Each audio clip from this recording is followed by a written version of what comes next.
যদি চায়নার কোনো রেস্টুরেন্টে আপনাকে এরকম ডিম খেতে দেয় তাহলে সেখান থেকে তাড়াতাড়ি দৌড়ে পালিয়ে যান, কারণ যেখানে আমরা ফার্টিলাইজ ডিম খাই সেখানে চায়নার লোকেরা আনফার্টিলাইজ ডিমও খেয়ে নেয়, যেখানে ডিমের মধ্যে মুরগির ছানা অর্ধেক তৈরি হয়ে থাকে। আর চায়নার লোকেরা মুরগির ছানা শুদ্ধ ডিম এর জন্য খেয়ে নেয় কারণ তারা মনে করে এর মধ্যে প্রোটিন আর নিউট্রিশন অনেক বেশি পরিমাণে থাকে। আর থাইল্যান্ডের রেস্টুরেন্টে এরকম বড় ময়দার বলকে তেলের মধ্যে নাড়াতে নাড়াতে তার উপরে তেল ঢালতে থাকে, ফলে ময়দার বল ফুলে গিয়ে বড় ফুচকার মতো হয়ে যায়, যেটাকে সেখানের লোকেরা ড্রাগন বল বলে থাকে। বন্ধুরা, এটা দেখার পর আপনারও বিশ্বাস হয়ে যাবে যে জাপানের লোকেরা বাকি দুনিয়া থেকে ভবিষ্যতে বাস করছে, কারণ জাপানে আপনি নিজের হাত মুখ ধোয়ার সাথে সাথে নিজের ফোনও ক্লিন করতে পারবেন। এই মেশিনে ফোন রেখে দিলে সেটা অটোমেটিক ভেতরে ঢুকে যায়, আর আপনি যতক্ষণে হাত মুখ ধুয়ে নেবেন ততক্ষণে আপনার ফোনও ইউভি লাইটের মাধ্যমে ক্লিন হতে থাকবে। কারণ জাপানের লোকেরা মনে করে আপনি ধুলোবালি আর ঘামের হাত দিয়ে মোবাইল ধরার পর হাত ধুয়ে তো নেবেন, কিন্তু সেই হাত দিয়ে আবার ফোন ধরলে হাত নোংরা হয়ে যাবে, তাই তারা হ্যান্ড ওয়াশের সাথে ফোন ক্লিনিং মেশিনও রেখেছে, আর 30 সেকেন্ড পর আপনার ফোন ক্লিন হয়ে বেরিয়ে আসবে। এমন কিছু সুপার স্পিড ওয়ার্কার্স যাদের সামনে মেশিনে ফেল হয়ে যাবে। প্রথমে এই ছেলেটার সাইকেল প্যাক করার নিনজা টেকনিক দেখুন, যে কিভাবে পলিথিনে হাওয়া ভরে ফিকে দেওয়া মাত্রই সাইকেলটা প্যাক হয়ে যায়, যেটা সত্যি অনেক অদ্ভুত পদ্ধতি।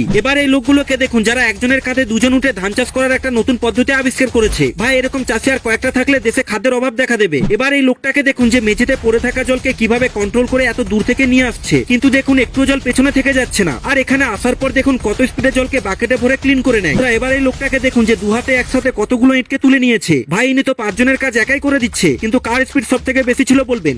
এমন কিছু মানুষ যারা চাইলে পুরো দুনিয়া খেয়ে শেষ করে দিতে পারে। প্রথমে দেখুন এই ছেলে আর মেয়ের মধ্যে কটন ক্যান্ডি খাওয়ার চ্যালেঞ্জ হচ্ছে। চলো ঠিক আছে, 1 2 3।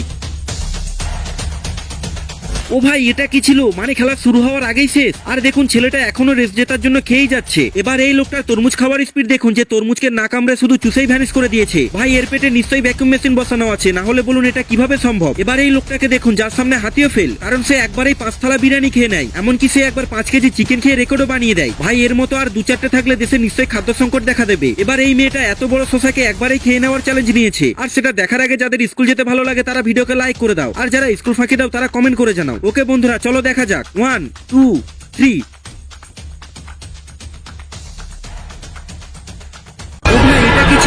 যদি আপনারা ফেভারিট কালার ব্ল্যাক হয় তাহলে এই ভিডিওটা দেখার পর আর থাকবে না, কারণ এটা হলো মুসে ব্ল্যাক পেন্ট, যেটা এতটাই কালো যে এই রং দিয়ে তৈরি জামা পরলে অন্ধকারে সেই ব্যক্তি একদম গায়েব হয়ে যাবে। এমনকি দিনের বেলায় রাস্তায় হাঁটার পর দেখুন এমন মনে হচ্ছে যেন একটা কালো ছায়া হেঁটে বেড়াচ্ছে। আর দেখুন যখন একটা ড্রোনকে ব্ল্যাক পেন্ট দিয়ে ওড়ানো হলো তখন সেটা কালো পর্দার সামনে পুরো গায়েব হয়ে যায়, যেন সেখানে কিছুই নেই। আর দেখুন এই সাদা প্লাস্টিককে পেন্ট করে যখন এই কালো বাক্সে ভরা হয় তখন এমন মনে হয় যেন সবকিছু ব্ল্যাক হোল থেকে বের হচ্ছে, কারণ বাক্সের ভেতরে কিছুই দেখা যায় না। আর সব থেকে বড় কথা, এই রঙের উপরে পাওয়ারফুল লেজার মারার পরেও তার উপরে লেজার পয়েন্ট দেখা যায় না, কারণ এটা 99.95% লাইট অ্যাবজর্ব করে ফেলে। কিন্তু যখন একটা 100 ওয়াটের লাইট বাল্বকে পেন্ট করে জ্বালানো হলো সেটা দেখে তো আপনি অবাক হয়ে যাবেন। ওকে বন্ধুরা, এবার দেখুন এই বাল্বের বেশিরভাগই লাইট এই পেন্ট অ্যাবজর্ব করে নিয়েছে, আর এই টেম্পারেচার এতটাই বেড়ে যায় যে সেটা শেষ পর্যন্ত ফেটে যায়।